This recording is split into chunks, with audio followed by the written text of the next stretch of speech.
എങ്ങനെയാണ് ഇടതുമുന്നണി യോഗങ്ങളൊക്കെ ഉടൻ തന്നെ വിളിച്ചു തുടങ്ങും? ഇപ്പോൾ CPIM-ൻ്റെ തീരുമാനമനുസരിച്ച് ഇടതുപക്ഷ ജനാധിപത്യ മുന്നണിയുടെ കൺവീനറായി പ്രവൃത്തി തുടങ്ങിക്കഴിഞ്ഞിട്ടുണ്ട്. മുന്നണി യോഗം രാഷ്ട്രീയ പാർട്ടികളുടെ നേതൃത്വവുമായിട്ട് ആലോചിച്ച് മുന്നണി യോഗം വിളിച്ചു ചേർക്കുന്നതിനുള്ള നിലപാട് സ്വീകരിക്കും. ബഹുമാനപ്പെട്ട മുഖ്യമന്ത്രിയുടെയും മറ്റ് നേതാക്കളുടെയും സൗകര്യങ്ങളെല്ലാം നോക്കി മുന്നണി യോഗം വിളിച്ചു ചേർത്ത്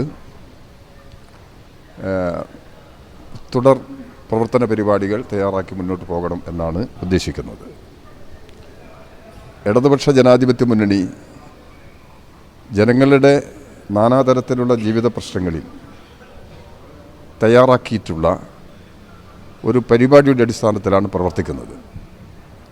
ഭരണത്തെ ഉപയോഗിച്ച് സാധാരണ ജനങ്ങളുടെ ജീവിതത്തിൽ മാറ്റം വരുത്താൻ എങ്ങനെ ഇടപെടാൻ കഴിയും, അത്തരം കാര്യങ്ങളെല്ലാം ആലോചിച്ച് രാഷ്ട്രീയമായി നേതൃത്വം നൽകുന്ന ഒരു സംവിധാനമാണ് ഇടതുപക്ഷ ജനാധിപത്യ മുന്നണി.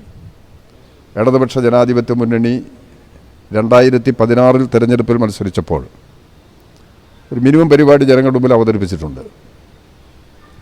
ആ പരിപാടിയുടെ അടിസ്ഥാനത്തിലാണ് 2016-21 കാലത്തെ ഗവൺമെൻറ് മുന്നോട്ട് പോയത്.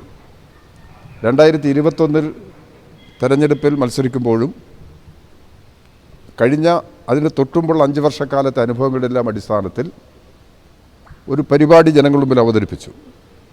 ആ പരിപാടിയുടെ അടിസ്ഥാനത്തിലാണ് ഗവൺമെൻറ് ഇപ്പോൾ പ്രവർത്തിക്കുന്നത്. മുൻകാലങ്ങളിൽ നിന്നെല്ലാം വ്യത്യസ്തമായി ഓരോ വർഷവും ഗവൺമെൻറ് ചെയ്തുകൊണ്ടിരിക്കുന്ന പ്രവർത്തനങ്ങൾ ഈ പരിപാടിയുമായി ബന്ധപ്പെടുത്തി ഇതിൻ്റെ പരിശോധന ഗവൺമെൻറ്റിനകത്ത് നടത്തുകയും പ്രോഗ്രസ് റിപ്പോർട്ട് പ്രസിദ്ധീകരിക്കുകയും ചെയ്യുന്നുണ്ട്. ഇതിൽ ജനങ്ങളുടെ അഭിപ്രായങ്ങൾ വരുന്നുണ്ട്. ആ അഭിപ്രായങ്ങളെല്ലാം പരിഗണിച്ച് ഗവൺമെൻറ് സംവിധാനം കൂടുതൽ ശക്തിപ്പെടുത്താനും ജനക്ഷേമ നടപടികൾ ത്വരിതപ്പെടുത്താനുള്ള നിലപാടാണ് എടുക്കുന്നത്. ഇത്തരം ശ്രമങ്ങളുമായി മുന്നോട്ട് പോകുമ്പോൾ തന്നെ കേന്ദ്ര ഗവൺമെൻറ് തുടർന്നുകൊണ്ടിരിക്കുന്ന സാമ്പത്തിക ഉപരോധം കേരളത്തെ വല്ലാതെ ഉലയ്ക്കുന്നുണ്ട്. അതിനെ അതിജീവിക്കുന്നതിനുള്ള നിലപാടാണ് സംസ്ഥാന ഗവൺമെൻറ് സ്വീകരിച്ചു വരുന്നത്.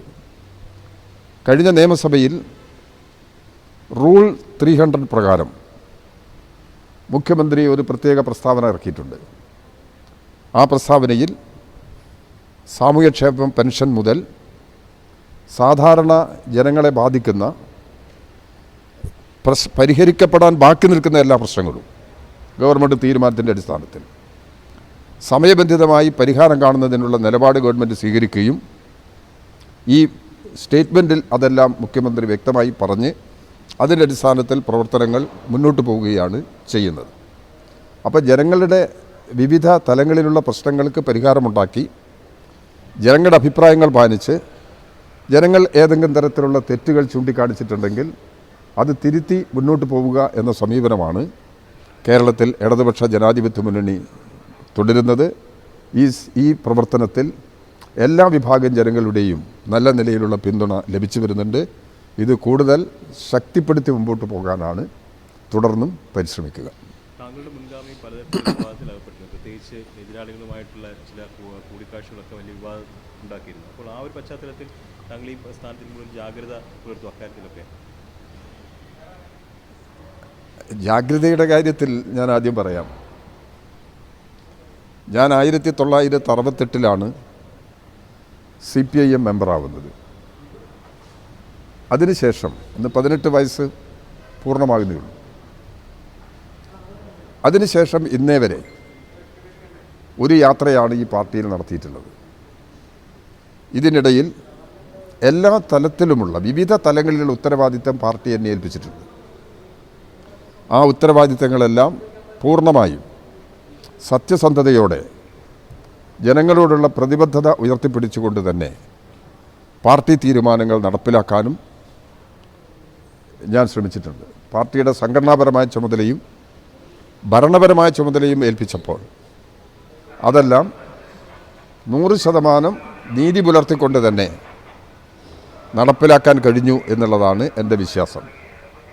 ഈ പ്രവർത്തനങ്ങൾ നടക്കുമ്പോഴെല്ലാം എൻ്റെ സഹപ്രവർത്തകരിൽ നിന്നും സഖാക്കളിൽ നിന്നും ജനങ്ങളിൽ നിന്നുമുള്ള അഭിപ്രായങ്ങളും വിമർശനങ്ങളും എല്ലാം പരിഗണിച്ച് പോരായ്മകൾ തിരുത്തി കൂടുതൽ ശക്തമായി മുമ്പോട്ട് പോകാനാണ് ശ്രമിച്ചത്. അതുകൊണ്ട് അതേ ജാഗ്രത ഞാൻ പാർട്ടി അംഗമായതിനു ശേഷം പാർട്ടി തീരുമാനങ്ങൾ പ്രാവർത്തികമാക്കുന്നതിൽ പുലർത്തിയിട്ടുള്ള ജാഗ്രത കൂടുതൽ ശക്തിപ്പെടുത്തിക്കൊണ്ട് തന്നെ തുടർന്നുള്ള രാഷ്ട്രീയമായ ഉത്തരവാദിത്തങ്ങളും നിറവേറ്റാനാണ് ശ്രമിക്കുന്നത്. അത് പാർട്ടിയും പൊതുവെ അംഗീകരിച്ചിട്ടുള്ള കാര്യമാണ്. ആ നിലയിൽ മുന്നോട്ട് പോകാനാണ് ശ്രമിക്കുന്നത്.